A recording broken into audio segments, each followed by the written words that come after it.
আসসালামু আলাইকুম প্রিয় শিক্ষার্থী। আজকে আমরা দেখব কিভাবে জাহাঙ্গীরনগর বিশ্ববিদ্যালয়ে অনলাইনে অ্যাপ্লাই করতে হয়। অনলাইনে অ্যাপ্লাই কিন্তু অলরেডি শুরু হয়ে গিয়েছে। তোমরা যারা এখনও পর্যন্ত অ্যাপ্লাই করো নাই অবশ্যই খুবই তাড়াতাড়ি অ্যাপ্লাই করে ফেলো। তোমরা এটা বাসায় বসেই অ্যাপ্লাই করে ফেলতে পারবে। বাসায় বসে ফোন দিয়ে অ্যাপ্লাই করার জন্য আমার ডেসক্রিপশন বক্সে একটা লিঙ্ক দেওয়া থাকবে। তোমরা সরাসরি সেই লিঙ্ক থেকে ওয়েবসাইটে চলে আসবে। ওয়েবসাইটে চলে আসার পর এখানে দুইটা অপশন থাকবে। একটা হচ্ছে তোমরা যদি বাংলা ভার্সনের হও তাহলে নর্মালি যেই লিঙ্কটা আমি দিয়ে রাখবো সেইখানে ক্লিক করলেই তোমরা এই ওয়েবসাইটের মধ্যে চলে আসবে। এবং তোমরা যদি ইংলিশ ভার্সনের হও তাহলে তোমরা এই যে এইখানে এ লেভেল বা ও লেভেল অ্যাপ্লাই এখানে একটা ক্লিক করে দিতে হবে। এখানে ক্লিক করলে সব কিছু এখানে ইংলিশে চলে আসবে, এটা দিয়ে দিতে হবে। তো এখন এখানে বাংলা ভার্সনের যেহেতু তাই আমি এটা এখান থেকে দিয়ে দিব। এখন এখানে বোর্ড নির্বাচন করতে হবে। এখন এখানে তুমি যে বোর্ডের হবে সেই বোর্ডটা এখানে সিলেক্ট করে দিতে হবে। তো এখানে যে ঢাকা বোর্ড, এখন ঢাকা বোর্ডে সমমান পরীক্ষা কত সালে পাশ করা হয়েছে, এটা 24 সাল। তারপরে এখানে এখানে রোলটা দিয়ে দিতে হবে। তো এখানে রোলটা দেওয়ার পরে এখানে বোর্ডটা নির্বাচন করতে হবে, এটা হচ্ছে মাধ্যমিক। তো মাধ্যমিকের আমি এখান থেকে মাদ্রাসা বোর্ডটা সিলেক্ট করে দিচ্ছি এবং এটা কত সালে দেওয়া হয়েছে সেটা এখানে আমি সিলেক্ট করে দিচ্ছি, এটা হচ্ছে 22 সাল। তো এটা সিলেক্ট করার পরে এখানে কি করতে হবে, এখানে রোলটা দিয়ে দিতে হবে। সব কিছু এখানে সঠিকভাবে দেওয়া হলে তোমরা কি করবা, এই যে এখানে পরবর্তী ধাপ লেখা আছে এখানে একটা ক্লিক করে দিতে হবে। তো এখানে ক্লিক করে দেওয়ার পর এখান থেকে 3টা ইউনিট আছে। এখন তোমরা যেই ইউনিটে এখানে দিতে চাচ্ছ সেই ইউনিটও তোমরা এখানে দিয়ে দিবে। এই যে এখানে আমার মাধ্যমিক এবং উচ্চ মাধ্যমিকের যেই ডিটেলসগুলো আছে সেগুলো এখানে চলে আসছে। এখানে এগুলো দেখে নিতে হবে সব কিছু ঠিকঠাক আছে কিনা। যদি সব কিছু ঠিকঠাক থাকে তারপরে এখানে আছে ইউনিট। এখন তোমরা কোন ইউনিটে যাবে সেই ইউনিটটা এখান থেকে সিলেক্ট করে দিতে হবে। যদি যোগ্যতা ঠিকঠাক মতো থাকে তাহলে এখান থেকে তোমরা ইউনিটগুলোকে সিলেক্ট করে দিতে পারবে। এবার এখানে তোমরা 3টা ইউনিট দেখতে পাবে। এটা হচ্ছে আবেদন যোগ্যতা সমূহ, মানে এখানে যে ইউনিটগুলো আছে এগুলো হচ্ছে যোগ্যতা অনুযায়ী এখানে ইউনিটগুলো দিছে। এখন এখানে 3টা ইউনিট আছে, তোমরা যে ইউনিটে যেতে চাও সেই ইউনিটের উপর একটা ক্লিক করে দিতে হবে। ক্লিক করে দেওয়ার পরে তারপরে এখানে যে মোবাইল নাম্বার আছে মোবাইল নাম্বারটা এখানে দিয়ে দিতে হবে।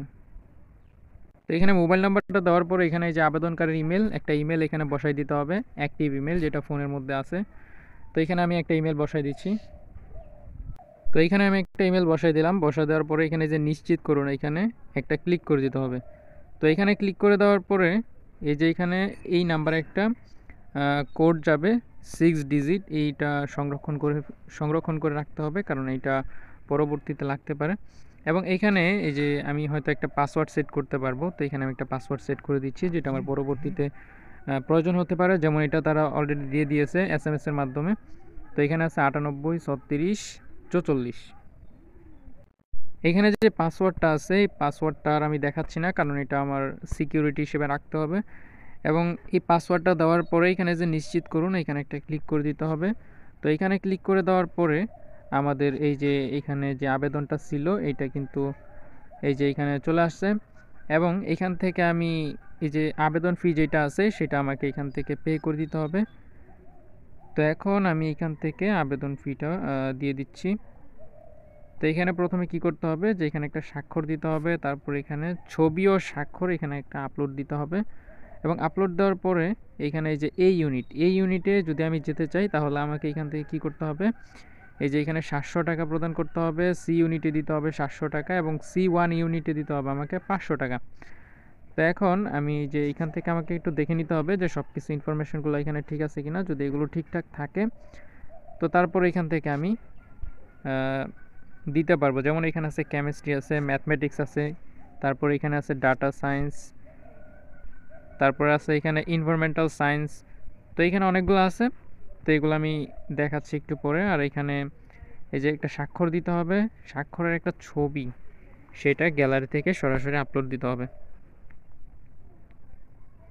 তো এই ছবিটা দেওয়ার জন্য এই যে এখানে কিছু নির্দেশিকা আছে যে কোনটা কত সাইজের হতে হবে। এখানে যে ছবি, এটা আমার ছবি আপলোড দিতে হবে, এটা হচ্ছে 300x300 পিক্সেলের একটা ছবি এখানে আপলোড দিতে হবে জেপিজি এবং জেপিইজি ফরম্যাটে। আর এখানে যে স্বাক্ষরটা আছে এটা আপলোড দিতে হবে 300x80 পিক্সেল, এটাও জেপিজি এবং জেপিইজি ফরম্যাটে হতে হবে।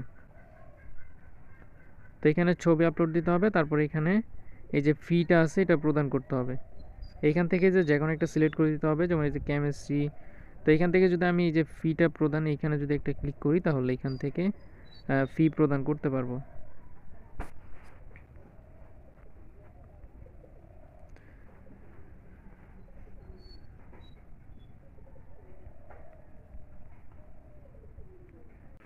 তো এখানে ছবিটা আপলোড করার পরেই যে ফি প্রদান করুন এইখানে ক্লিক করলে তোমাদের বিকাশ অথবা নগদ সিলেক্ট করতে বলবে। সেইখান থেকে যে কোনো একটা মেথড সিলেক্ট করে তোমরা এখানে 700 টাকা যদি পে করে দাও, তাহলে তোমাদের এই আবেদন যেটা আছে সেটা সফল হয়ে যাবে। এবং আজকের ভিডিও এই পর্যন্তই। আশা করি তোমরা পরবর্তী যেই ধাপগুলো আছে সেগুলো পারবে। তো ধন্যবাদ সবাইকে। আসসালামু আলাইকুম।